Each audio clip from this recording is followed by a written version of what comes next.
Bien, entonces, para estudiar la flexión, decía que debemos conocer, por un lado, el momento flector máximo en una viga o en una barra, ¿no? Y hay que, para eso, hacer diagramas de fuerza cortante y momento flector, por un lado.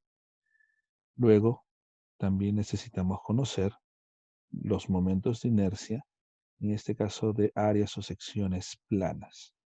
Y con esas dos informaciones vamos a poder entender el proceso de el esfuerzo debido a flexión. Bueno, algunas ideas importantes, ¿sí? El momento de inercia, también denominado segundo momento de área, en el curso de estática se estudia primer momento de área, ¿no? Y segundo momento, que no siempre se toca en el curso de estática, pero porque su aplicación va más al tema de flexión. Segundo momento de inercia o momento de inercia de área, ¿no? Y es una propiedad geométrica de la sección transversal de los elementos estructurales. Cuando nos referimos a inercia, ¿no? Tenemos cierta idea de inercia, es la propiedad de la materia de resistir a cualquier cambio en su movimiento, ya sea en dirección o velocidad. Vale decir que si estamos en movimiento, es una propiedad, esta propiedad se resiste a detenerse, ¿no? A cambiar su situación de movimiento. Si estoy en movimiento en un bus y el bus se detiene, hay una propiedad que se manifiesta que es la inercia. Igual si estamos yendo en línea recta y queremos doblar una curva, ¿no? Igual se presenta la inercia. Cuando nos referimos a la inercia, en este caso nos vamos a referir a las vigas cuando sufren inercia de rotación. ¿Sí? Cuando la viga tiende, debido a cargas, a rotar alrededor de su eje, ¿correcto? O a rotar a lo largo de su eje transversal. Entonces, cualquier cuerpo que efectúa un giro alrededor de su eje desarrolla inercia a la rotación, ¿no? Es decir, si un cuerpo está girando, digamos que ya está girando, ¿sí? Eh, Cuando quiere detenerse, pues desarrolla una inercia. O al revés, cuando el cuerpo está en equilibrio, como en nuestro caso, en reposo en equilibrio, y se le imprime una fuerza que intenta hacerlo girar, aparece el elemento que se conoce como inercia de rotación, que en este caso sería la resistencia que un cuerpo en rotación opone al cambio de su velocidad de giro. Si está quieto, se resiste al giro; si está en movimiento, se resiste a detenerse, ¿no es cierto? Para nuestra situación, pues analizaremos la resistencia al giro. ¿Listo? Momento de inercia. Dice, el momento de inercia realiza en la rotación un papel similar al de la masa en el movimiento lineal. Por ejemplo, si con una onda se lanza una piedra pequeña y una grande, aplicando la misma fuerza a cada uno, la piedra pequeña se acelerará un poco más que la grande. Claro, si aplico la misma fuerza con, con mi onda, ¿sí? La piedra pequeña va a ir a más rápido porque tiene menos masa, ¿no? Y la grande, con la misma fuerza, irá más lento porque tiene mayor masa. El movimiento de inercia es pues similar a la inercia, ¿sí? Similar, con la diferencia que es aplicable a la rotación más que al movimiento lineal, ¿sí? Es una resistencia a rotar o a mantener su cuerpo sin rotación, ¿no? Es la tendencia de un objeto a permanecer en reposo o a continuar moviéndose en la línea recta a la misma velocidad. La inercia puede interpretarse como una nueva definición de masa. El momento de inercia es, pues, la masa rotacional y depende de la distribución de masa de un objeto. Cuanta mayor distancia hay entre la masa y el centro de rotación, mayor es el momento de inercia. Es decir, digamos que yo tengo un objeto, vamos a cambiar aquí sobre la pantalla, digamos que yo tengo,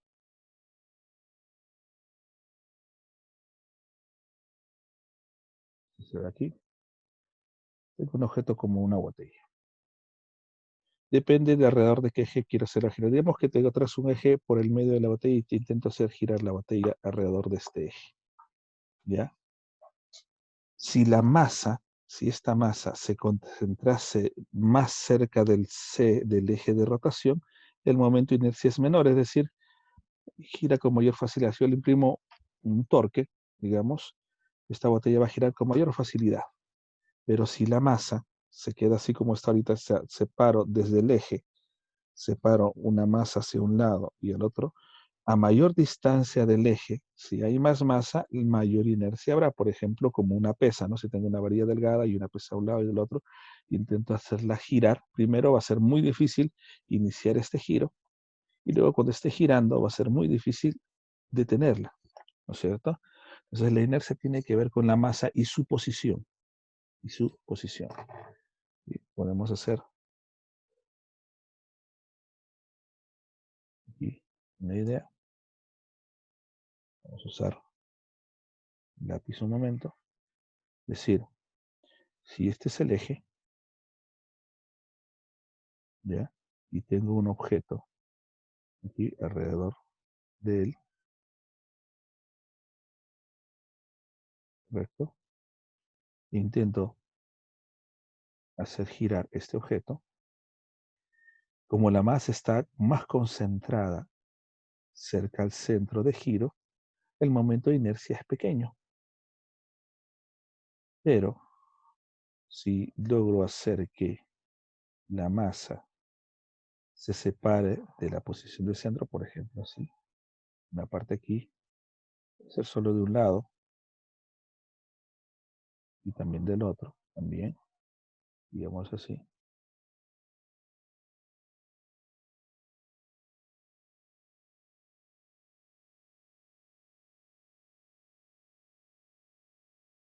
¿Sí? Así que este es mi eje de giro. Intento imprimirle un torque de giro. Primero, si está quieto, va a costar más. Digamos que es la misma masa M aquí y aquí. Va a costar más iniciar el giro. Y luego, si está girando, va a costar más detenerlo. Entonces, a medida que la masa se separe mucho más, por ejemplo, así, mientras más se separe, ¿no? Del centro de giro, el momento de inercia y va a ser mayor. 3 y 2 y 1. Obviamente, y 1, si es la misma masa, es menor a I2. Y si esta distancia es mayor a esta, es menor a I3. Entonces, repito, la idea de momento de inercia. El momento de inercia está asociada a la masa y está asociada a la posición de la masa respecto al punto de giro. Mientras más esté alejada la masa, el mayor va a ser el momento de inercia y mayor resistencia va a haber. En el campo de las estructuras, puesto que trabajamos en la teoría de la estática, conviene que un elemento estructural tenga mayor inercia. Es decir, que al aplicar cargas sobre los perfiles, estos presenten pocas posibilidades de movimiento, además de ser resistentes. ¿De qué me estoy refiriendo? Digamos que hablamos de un perfil, una viga. A ver acá, aprovechar el espacio y decimos que tenemos una viga, ¿no? Digamos, tenemos una viga de forma rectangular, ¿sí? Entonces digamos que esta viga tiene un eje axial, ¿sí? Su eje. Y cuando se aplican cargas aquí, las cargas no siempre van repartidas igual, ¿no? Digamos que de este lado haya más cargas, ¿no? Y aquí muchas menos, ¿no? Entonces, lo que puede pasar es que hay una tendencia de estas cargas, repito, una mayor carga, y una menor, ¿no es cierto? Entonces hay una tendencia clara a, y hablamos desde el perfil, Este es su eje, y aquí hay una carga más pequeña y aquí una mayor. Y lo que pasa, se va a producir un momento de giro, ¿no? Un punto de torsión que va a intentar girar o torcer la viga en este sentido, ¿cierto? Entonces, la capacidad de producir ese tipo de efectos, ¿sí?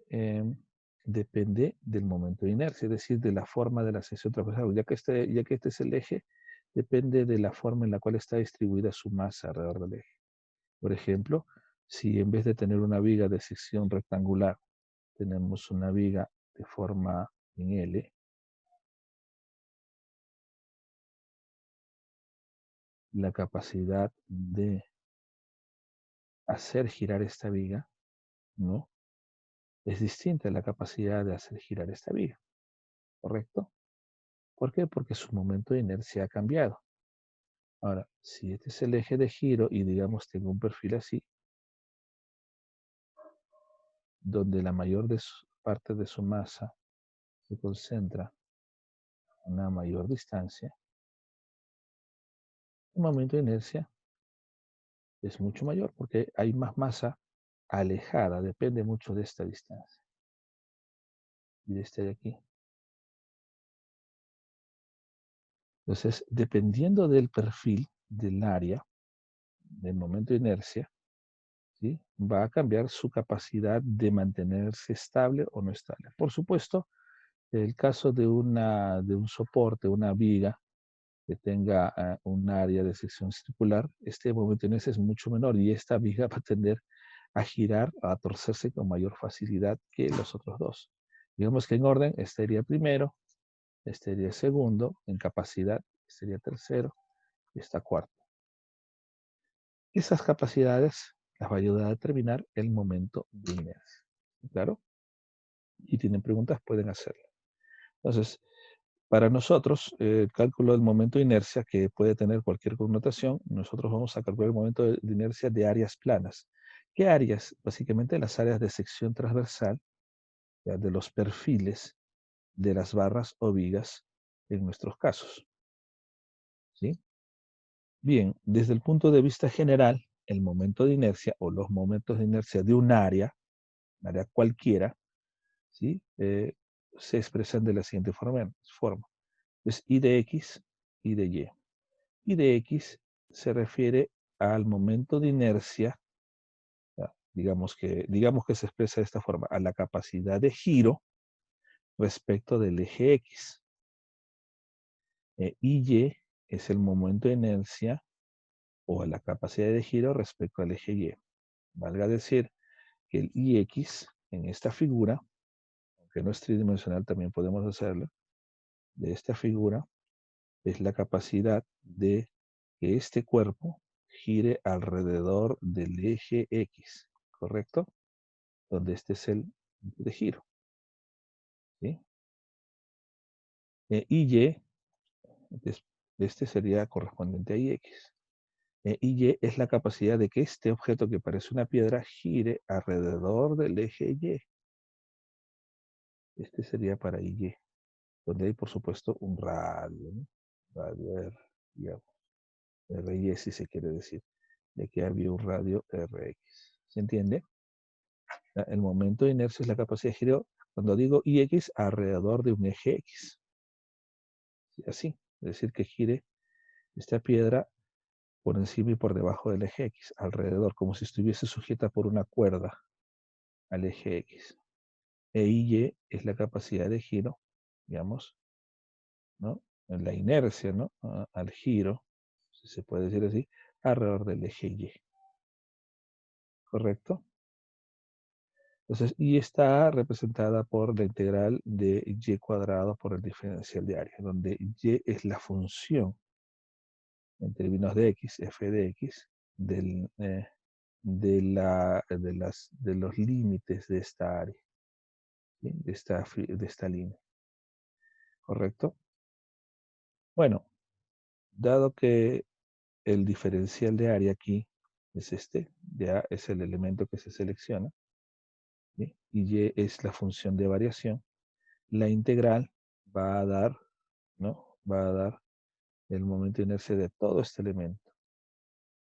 Entonces, dado que el elemento de A, el diferencial de área, se multiplica por el cuadrado de la distancia desde el eje de referencia, los momentos de inercia también se denominan segundos momentos de inercia. Entonces, ¿a qué se refiere con esto? Digamos que, vamos a borrar un momento esta figura, porque ya se entendió lo que quise decir. ¿Ya?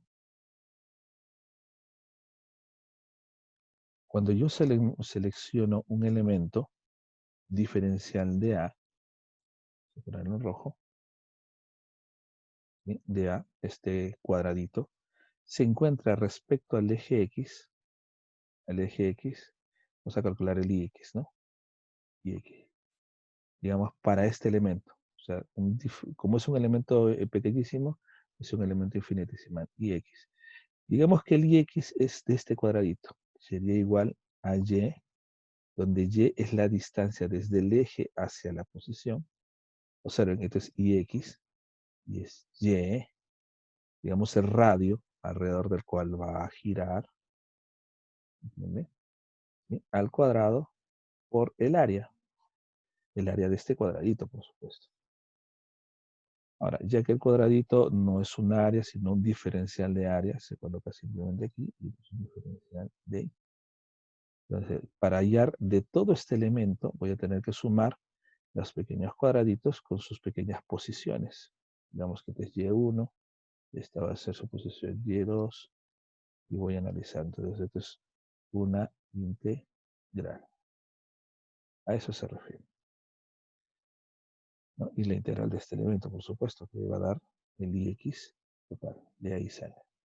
En cambio, para el IY de este elemento, de este mismo elemento, va a ser a X al cuadrado, o sea, esta distancia desde el eje aquí, por el área de este cuadrito. Ya que es un elemento diferencial, es así. De ahí viene esa idea, ¿correcto? Entonces, es como segmentar en pequeños cuadraditos y ubicar su posición respecto al eje X para, ¿no? Su posición vertical para el eje X y su posición horizontal para el eje Y. ¿Listo?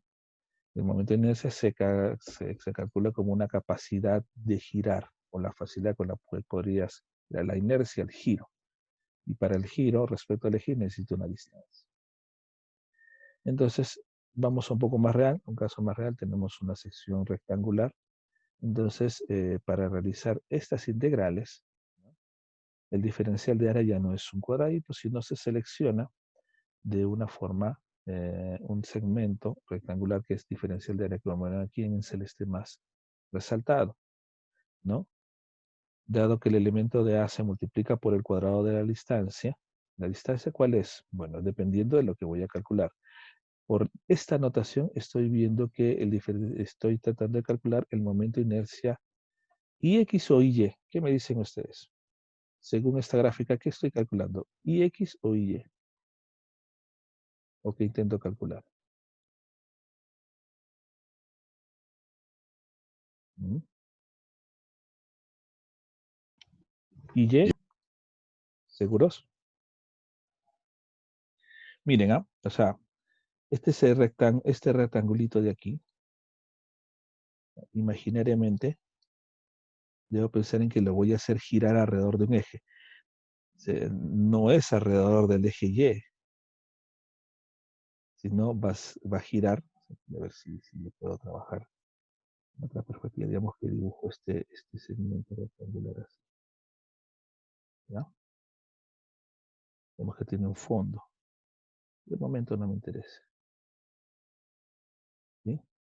Y aquí está mi eje. Vamos a hacerlo sobre la línea recta.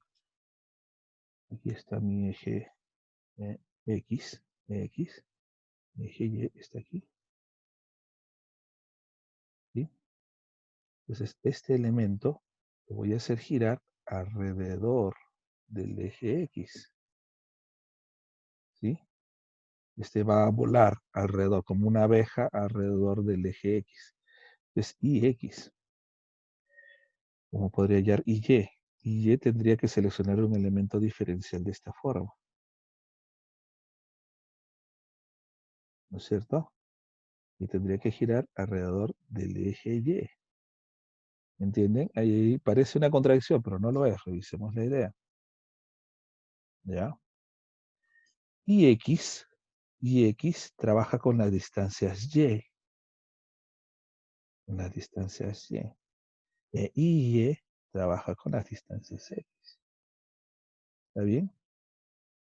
Y X porque el eje de giro es el eje X, ¿ya? Y como necesito el radio o la distancia del eje al elemento, esa distancia no es X, pues es Y. Entonces, y X trabaja con las distancias en Y, y trabaja con las distancias en X. Entonces, si aquí la distancia del eje X es Y, entonces estoy tratando de calcular YX, ¿correcto? Entonces, selecciono mi elemento diferencial de área, ¿sí? Donde el diferencial de área va a ser igual, digamos que la base del rectángulo. Se seleccionó no un cuadradito, sino un rectángulo porque es uniforme, es una función constante, digamos, ¿sí? Entonces, el diferencial de área va a ser B base por diferencial de Y, ¿no es cierto? Miren, vamos a escribirlo antes de salir. Como el IX es la integral de Y cuadrado por el diferencial de área, ¿ya? Donde el diferencial de área es este de acá, ¿sí? Que tiene de base AB y altura a DY, B por DY es el diferencial de área, ¿correcto? ¿Qué más? Luego necesito expresar Y. ¿Y qué cosa es? Y es una altura. Y Y va a variar desde cuando el diferencial de área esté aquí abajo, ¿no? Y va a valer casi cero. Y cuando el diferencial de, voy a barrerlo hacia arriba, ¿no? Cuando el diferencial de área esté en el extremo máximo, o sea, que está determinado por H medios, ¿se entiende? H medios, ¿sí? Va a ser, entonces, desde cero hasta H medios, ¿correcto? Y es una altura que va a variar, una distancia del eje X que va a variar desde cero hasta H medios y desde cero hasta menos H medios. Entonces, aquí está mi expresión. Y va a variar desde menos H medios, o sea, desde aquí, hasta H medios.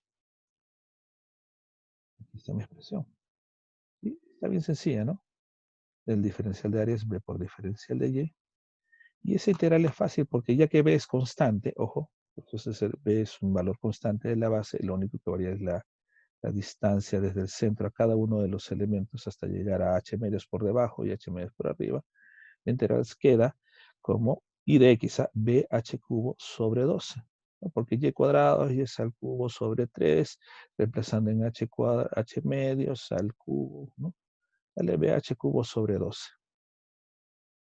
¿Sí? Ahora, si quiero calcular el IY, recuerden, va con X. El IY va con X. Sería X cuadrado por diferencial de área. Estamos hablando de esta situación. Es decir, vamos a aprender. Esta primera gráfica estaba para el IY, pero vamos a ver para el IX. ¿Cómo sería el IX? Tendríamos más o menos esta idea. A ver, nuestro sección, nuestro elemento diferencial tendría que ser así. Tiene que ser un elemento que tenga la misma distancia del eje que voy a trabajar. Y como el eje que voy a trabajar es el eje Y, esta es la distancia al eje Y. Tiene que, X no puede variar a lo largo del eje Y, pues, ¿no? ¿Sí? E igual que acá, esa distancia Y no puede variar a lo largo del eje X. Y este es mi diferencial de X, donde entendemos que el diferencial de área va a ser igual a, esto es H medios, todo esto es H, ¿no? H, de altura. Entonces el diferencial de H va a ser H por dx el espesor. Por lo tanto, y, ahora es y de y, que es igual a la integral de x cuadrado por diferencial del área. Área va a ser igual a esto, y el x va a variar desde, miren, ¿desde dónde? Desde, esto es b medios, ¿no? De aquí a b medios. Por supuesto, este es negativo, menos b medios hasta b medios, menos b medios hasta b medios. ¿Está claro? Porque x va a tomar valores desde 0 hasta b medios por un lado y desde 0 hasta menos b medios por el otro lado. Esa integral es la que estamos expresando aquí. ¿Sí? Claro está, reemplazando, vamos a reemplazar acá, desde menos b medios hasta b medios de x cuadrado por h por diferencial de x, ya que h es constante, h sale afuera y queda diferencial de x. Entonces, ¿sí? Hx cuadrado por diferencial de x. Y esto integrando es hb cubo sobre 12. Muy parecido, pero es diferente dependiendo del eje que consideramos. Base por altura al cubo sobre 12, altura por base al cubo sobre 12. ¿Se entiende con claridad esto que estamos haciendo? ¿Sí? Depende de la distancia, es decir, este elemento de x va a girar alrededor del eje y. Este elemento diferencial de y va a girar alrededor del eje x. Esa es la contraposición. ¿Listo? Eso es calcular el momento de inercia respecto al eje X, respecto al eje Y. ¿Puedo calcular el momento de inercia respecto a cualquier eje? Sí. ¿Puedo calcular un momento de inercia respecto a un eje B, es decir, una recta? Por ejemplo, aquí está, aunque no está calculada, es decir, vamos a poner esto. Voy a poner aquí al costado mi elemento rectangular y voy a calcular mi momento de inercia suponiendo que el eje de giro está acá. Es un eje B. No es el eje X, aunque es paralelo al eje X, es cierto. Pero el eje X estaba en el centro. Aquí está a un costado. De forma similar voy a calcular aquí, ¿no? Y este elemento debe girar alrededor del eje B. ¿Sí? Alrededor del eje B. Entonces, estamos hablando como el diferencial, es como el diferencial de X porque es paralelo a él. Paralelo a él. ¿No es cierto? ¿Saben que la fórmula es parecida? Casi parecida, ¿no es cierto? ¿Sí? ¿Y eso por qué? Porque respecto a este eje, vamos a anotar nuestros datos. Esta es la altura h, ¿cierto? Y yo voy a ver la capacidad de giro de este elemento, sino alrededor del eje, del eje BB.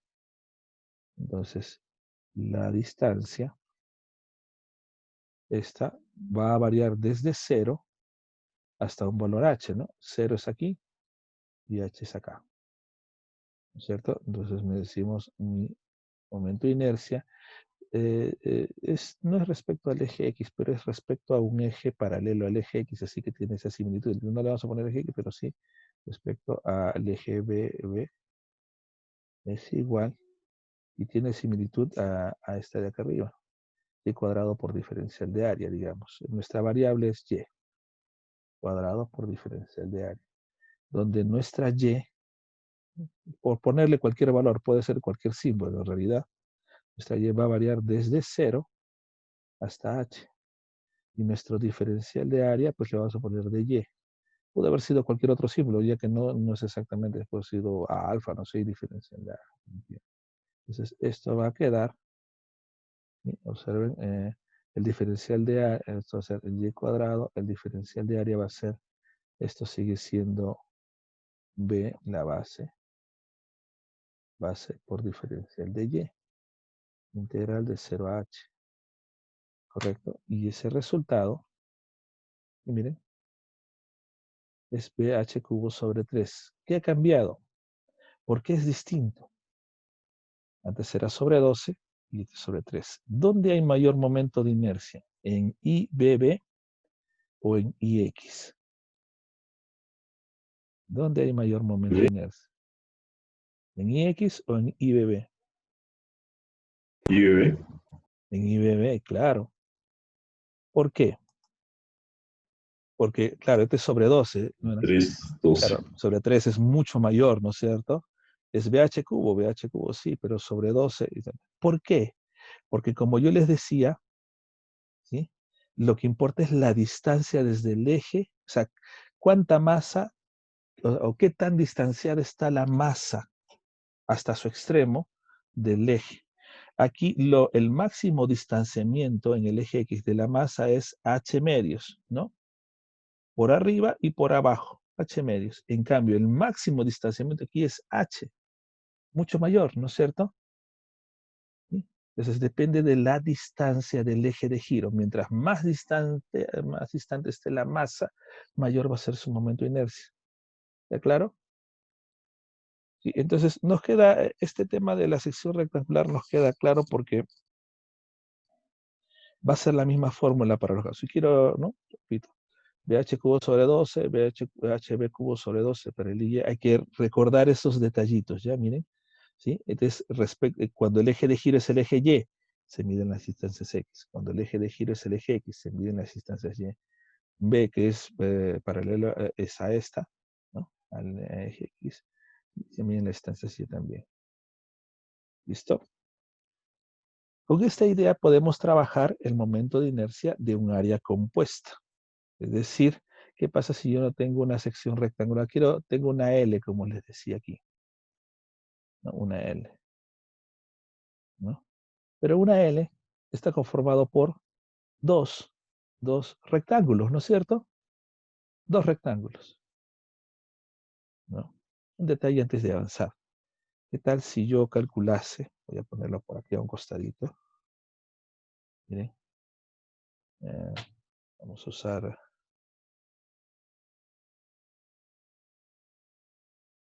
a ver, vamos a usar este espacio de acá. Perdón por el garabateo, pero creo que se va a entender. ¿Qué tal si yo hago esto? El mismo rectángulo, pero ahora el rectángulo lo voy a poner acá. Donde esto es B, este es H. Y acá hay una distancia de, voy a poner esta distancia de cuánto. O sea, 3, digamos 3 metros. Y ahí este es el eje CC. Y quiero hallar el momento de inercia respecto al eje CC. Por supuesto, como es paralelo al eje X, estoy hablando de distancias en Y al cuadrado por diferencial de área, donde el diferencial de área es este.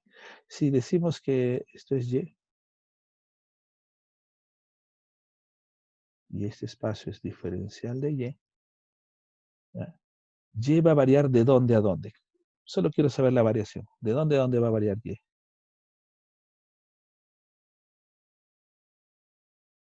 Desde 0, desde menos h medios. ¿Desde dónde va a variar Y? ¿Cuáles son los límites de esta integral?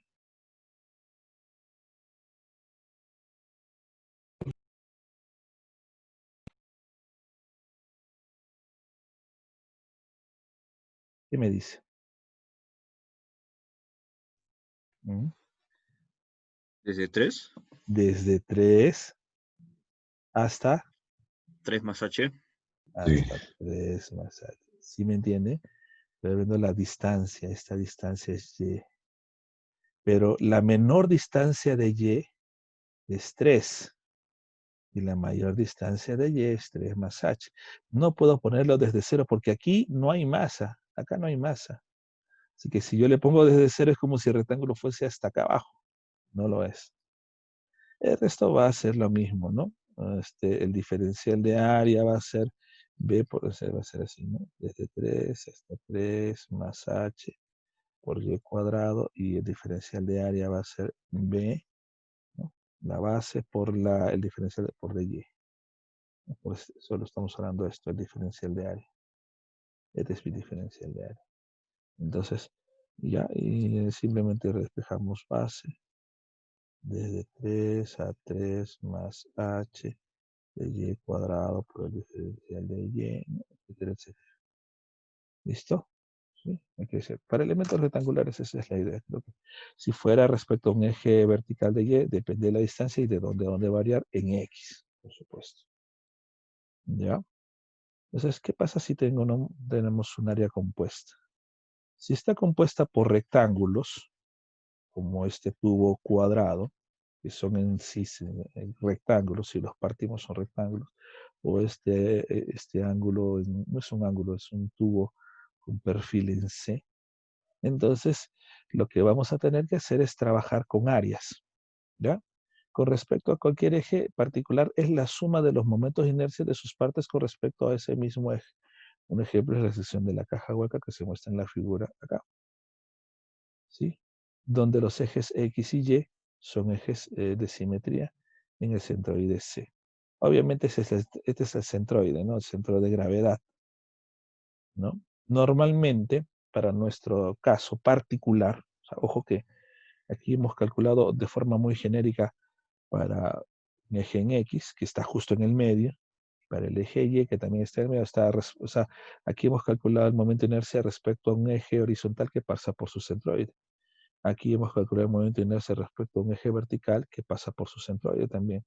Aquí, en este de acá, hemos calculado el momento de inercia respecto a un eje que no pasa por su centroide, sino que está por un lado, ¿no? Por eso es que cambia. Digamos que aquí quiero hallar el momento de inercia respecto a un eje que pasa por su centroide. Aquí el centroide está marcado, este punto. Y para este caso el centroide no está en el centro, sino está ligeramente a la izquierda, ¿no? Porque aquí hay mayor concentración de masa. Digamos que ubicamos primero el centroide. ¿Cómo sería el ejercicio? Tengo que segmentar los elementos. ¿No? Por ejemplo, aquí. Voy a cortar acá, como para el centroide. Corto aquí y corto aquí. ¿No es cierto? ¿Ya? Donde la base total es B,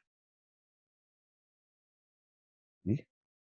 La altura total es H y la altura entre las distancias internas, es H1 y la distancia horizontal es B1. ¿Qué es lo que tendría que hacer? Hay que trabajarlo por partes. Por ejemplo, hallaría primero el momento de inercia de este, puedo hallarlo de esta forma, puedo hallar el momento de inercia de todo este segmento 1, con su distancia, o ya lo hemos visto de forma similar acá, justo el que estábamos haciendo, y tiene una distancia, es un rectángulo. Habría que determinar su base, que es B, y su altura pequeña sería H menos H1. Luego calcularía el momento de inercia de este de acá. Luego calcularía el momento de inercia de este elemento de acá. Y luego el momento de inercia de este momento. Todo respecto al eje X, o sea, respecto a un eje que gira así, o respecto al eje Y. Serían 4 elementos, y entonces habría que calcular esos momentos y los sumo. Esa es una forma, por supuesto, aunque no es la más práctica, porque ¿cuál es más práctica que eso? Bueno, más práctico que eso es restar más bien las áreas. Así como en el caso de los centroides, si recuerdan, se puede restar, es decir, puedo calcular el momento de inercia primero del rectángulo con altura h y base b desde su eje que pasa por el centroide, ¿sí? ¿Sí? Que eso ya lo tenemos, ¿no? Por ejemplo, para el I de X, el I de X de este es el eje X, por supuesto. El I de X es B, vamos a ponerlo acá, B, H, cubo sobre 12. ¿Sí? Y luego, como no es un cuadrado macizo, voy a quitarle el momento de inercia de este chiquito, el más chiquito de acá, cuya base es B1, ¿no es cierto? Y su altura es H1, cuyo eje está acá. Igual, eje X, Y. Entonces, este es I de X1 y este es I de X2. Y va a salir, por obvias razones, B1 H1 cubo sobre 12. Solo que este es un momento de inercia inexistente, así que es negativo. ¿Está claro? El movimiento de inercia total es la conjugación de este de aquí y de este de aquí. Es decir, IX1, y vamos a llamar menos IX2. ¿Está claro? El momento de inercia resistente es como restar áreas, ¿no es cierto? Área perímetro exterior menos el agujero. Eso es lo que estamos viendo acá. ¿Sí? Vamos a ver el momento de inercia del rectángulo exterior y después del interior, pero el interior es negativo, así que, porque no hay un momento de inercia, se resta. Para este es muy parecido.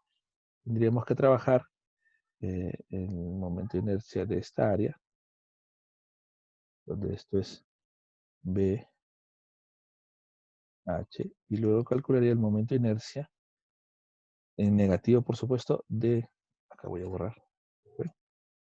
El momento de inercia de esto, ¿no? Este de acá,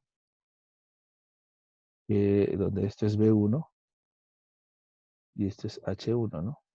Saldría lo mismo, porque calculo el de afuera, rectángulo BH cubo sobre 12 menos B1 H1 cubo sobre 12.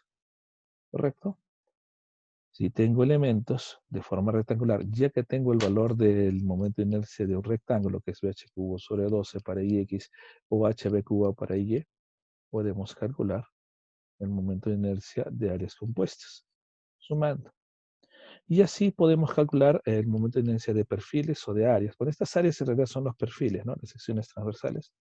Puedo calcular para cualquier elemento. Claro está, siempre y cuando conozca los momentos de inercia de las áreas simples. Entonces, conociendo el momento de inercia de un rectángulo, puedo calcular el momento de inercia de secciones que también son de tipo rectangular, sumando o restando. ¿Sí? Entonces, la misma fórmula se aplica a la sección transversal de la B, correcto. Para la sección en caja boca podemos usar una técnica similar para obtener el momento de inercia IY. O sea, con IY sería muy parecido, solo que, por supuesto, esto sería HB cubo, ¿no? Sobre 12 menos H1B cubo sobre 12. Acá también, ¿no? ¿Sí? Entonces, el objetivo que va a seguir es determinar el momento de inercia de otras figuras que no sean rectangulares, porque puede ser que tenga otras figuras que no sean rectangulares. ¿Ya? Claro, estas figuras han salido por una integral, por esta integral. Nuestro trabajo no es hacer la integral, por supuesto, es ir al campo de aplicación. Entonces, lo que vamos a usar es una tabla de momentos de inercia ya conocidos. ¿Está claro? Que se va a anexar a la tabla de los centroides. Si se acuerdan los centroides, es más, en el curso de estática existían unas tablas donde hablaban centroides y momentos de inercia también. Bueno, entonces aquí hay una tabla. Todas estas tablas están también en los textos al final, en el área de apéndices, y buscan un cuadro que diga momentos de inercia de áreas planas. Yo la he pegado, por eso es que se ha aumentado la separata. Por ejemplo, para el rectángulo, ahí está el área, hasta el centro, o el centroide está en X medios, ¿no? X en B medios, y para Y es en H medios. Sí, pues el centroide está en el centro. IBX, el IBY, ¿no? El IXY es el momento de inercia respecto a su centroide, pero ese no nos interesa de momento. Y aquí está el momento polar de inercia. Si se acuerdan que lo hemos usado para el cálculo de la torsión, por si acaso. Entonces, esta tabla nos puede ayudar tanto para la torsión como para la flexión. ¿Sí? Este es IP, momento polar de inercia. Entonces, nosotros vamos a utilizar estos en general. El IX y el IY. Más que el IY, el IX, les diré. Entonces, si yo quiero hallar el momento polar de inercia, o perdón, el momento de inercia, respecto de a un eje así, de este eje BB, así, ¿sí? Va a tener esta fórmula. Claro, ha salido de una integral, nosotros no vamos a entrar en ese proceso, ¿no? No es nuestro caso, de un triángulo. Por supuesto, siempre está con origen en el centroide, o sea, donde los ejes X pasa por el centroide y el eje Y pasa por el centroide. O sea, primero necesito tener la posición del centroide. Una vez que tengo la posición del centroide, perdón, ahí pongo mi sistema coordenado y desde ahí empiezo a medir el X y el Y. El IX, BH cubo sobre 36, ¿no? El IY es un poquito más complejo dependiendo de las dimensiones, ¿no? ¿Sí? Digamos, este es para el caso de que los ejes están en un extremo del triángulo, ¿no? Donde el eje esté en la base, en el extremo inferior izquierdo, ¿no? Sí, correcto. Si es un triángulo isósceles, si es un triángulo rectángulo, fíjense en X y Y. Si es un triángulo rectángulo es más sencillo. Si es un trapecio, si es un círculo, un semicírculo, un cuarto de círculo, un tímpano cuadrante. ¿Qué cosa es un tímpano cuadrante? Bueno, si yo tengo un cuadrado y le recorto un cuarto de circunferencia, ese pedacito, la viruta que quedaría de esa lámina, es el tímpano cuadrante. Les recuerdo que en estática le llamamos enjutas, ¿sí? Sector circular, segmento circular, o sea, al sector circular le quito la parte triangular. Ya hay una fórmula por eso. Recuerdo que haber dejado en mecánica del cuerpo rígido un ejercicio así. Círculo con núcleo removido, o sea, cuando tenemos un círculo y se le ha quitado el centro y solo quedan caras de ambos lados con perfiles semicirculares, ¿no? Y así tenemos para cada uno de los casos. Hay que ubicar cuál es el eje respecto a qué eje estamos hallando. O sea, ubiquen dónde está el plano cartesiano, dónde está el eje. Acá estamos hablando con el eje X en la base y correcto. Este está en el centroide.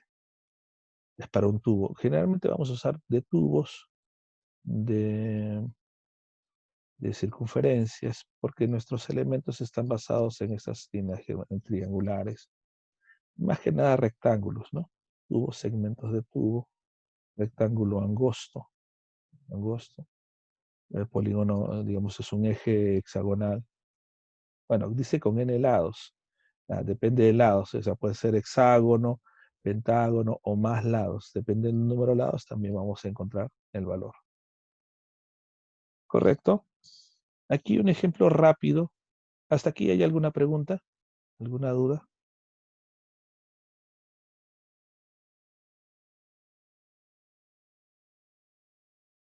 ¿Alguna pregunta o duda? Creo que en teoría está sencillo. ¿Listo? Muy bien. Entonces, aquí un ejemplo del caso que habría por integrales, ¿no? Aunque, repito, no lo vamos a hacer.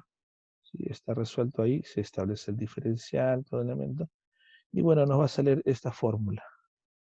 Esta fórmula está ya resuelta en la tabla para esto que es una función parabólica, ¿no?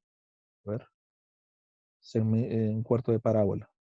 Y sí, podemos hacerlo por integral, pero no va a ser nuestro trabajo, por supuesto, sino usar la tabla. En la tabla hay segmento parabólico. A ver, ubiquen la fórmula, miren, 16BH cubo sobre 105, ¿no? En el eje X y vamos a la fórmula, dice. Quiero hallar el momento respecto a IX y Y. Bueno, el IX, 16BH cubo sobre 105, queda en la integral, ¿sí? Y el IY, correcto, ese salió aquí. Aquí, 2BH cubo sobre 15. Y simplemente estas tablas son valores ya integrados para forma, digamos, características. ¿Sí? Muy bien.